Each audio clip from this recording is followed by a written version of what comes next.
Há 30 anos, uma das maiores engenharias maravilhas do século XX foi concluída contra todas as probabilidades. O megatúnel submarino de 15 bilhões conectou duas das cidades mais importantes do mundo, atraiu 1.300 trabalhadores, estendeu-se por 50 km no fundo do mar, levou 6 anos de construção e levou séculos para ser feito. O projeto monumental quase quebrou 2 países e muitos temiam que nunca fosse concluída. Esta é a construção do Túnel da Mancha, a sétima maravilha do mundo moderno. Hoje, o Túnel da Mancha é uma peça de infraestrutura crítica que muitos de nós consideramos um dado adquirido. Para ir de Londres a Paris, basta ir até a estação Pancras, pegue o trem e você estará no coração de Paris em 2 horas. Isso é, se tudo estiver funcionando perfeitamente. Apesar das greves e das inundações recentes, este túnel serviu como um elo de confiança entre o Reino Unido e a França durante décadas. Não é só apenas Paris. O Túnel da Mancha liga Londres à rede ferroviária de todo o continente europeu. Também tornou as viagens de carga muito fáceis. Transportar mercadorias do Reino Unido para a Europa nunca foi tão fácil. As coisas nem sempre eram tão alegres antes da construção do túnel.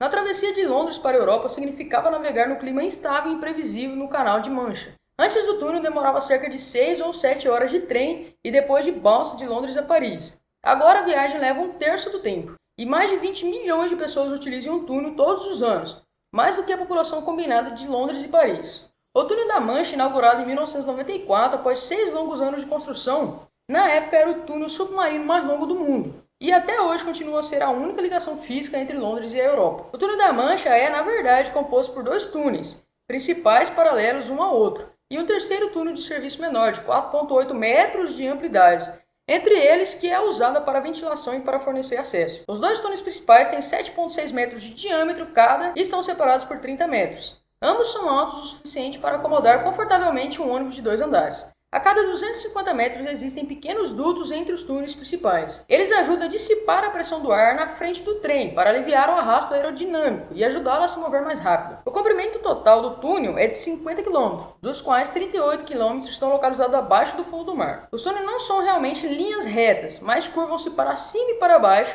e da esquerda para a direita para que possam ficar dentro da camada de giz, na parte inferior do canal. No seu ponto mais profundo, o túnel está 75 metros abaixo do nível do mar. Na sua inauguração em 1994, a Sociedade Americana de Engenheiros Civis nomeou o canal como uma das 7 maravilhas do mundo moderno. E quando você olha para a escala disso, não é difícil entender o porquê. Nenhum outro túnel subaquático chegou perto de alcançar o que este conseguiu. Sempre houve o desejo de ligar as ilhas britânicas à Europa. Não importa quanto o Reino Unido possa pensar, e por vezes votar contra. A Grã-Bretanha está ligada ao continente, tanto economicamente e socialmente através do comércio e do movimento de pessoas. Já em 1802 havia planos para um túnel. Embora naquela época eles só quisessem um grande o suficiente para viajar em carruagens puxadas por cavalos, muitos britânicos pensaram que isso seria apenas uma manobra dos franceses para lançar uma invasão e a ideia não era tão popular. No final da década de 1950 e início da década de 60, uma série de ideias para pontes e túneis foram apresentadas. E em 1974, os trabalhadores da construção civil britânica começaram a escavar o seu caminho para a França.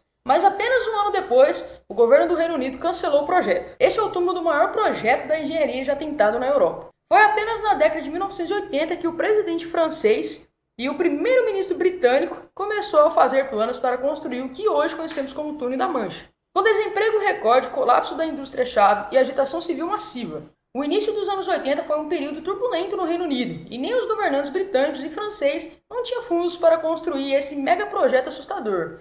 Portanto, teria que ser financiado de forma privada. Em vez de uma série de pontes suspensas ou calçadas, os 2 governos optaram pelo plano proposto pela Balfour, que mais tarde foi assumida por um consórcio chamado Link. O plano era de 2 túneis que custariam 3,5 bilhões de dólares. No final, aumentou para mais de 15 bilhões de dólares. E alguns relatórios dizem que foi mais de 21 bilhão. As obras de construção começaram em 1988. Primeiras equipes de engenharia e design tiveram que descobrir exatamente onde os túneis seriam escavados.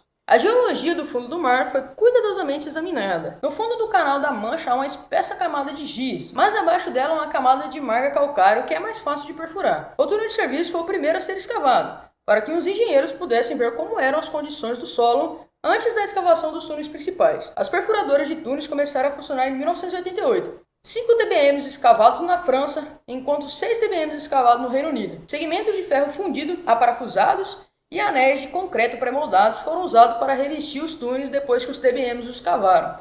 Uma enorme quantidade de giz foi escavado ao longo deste processo e transportado de volta através do túnel usando correias transportadoras. Do lado britânico, os engenheiros usaram giz para construir uma plataforma no SOP dos penhascos de Shakespeare, perto de Denver. Uma das tarefas mais difíceis do projeto do túnel da Mancha foi certificar-se de que tanto o lado britânico como o lado francês realmente se encontrassem no meio. Lasers especiais e equipamentos de levantamento foram usados.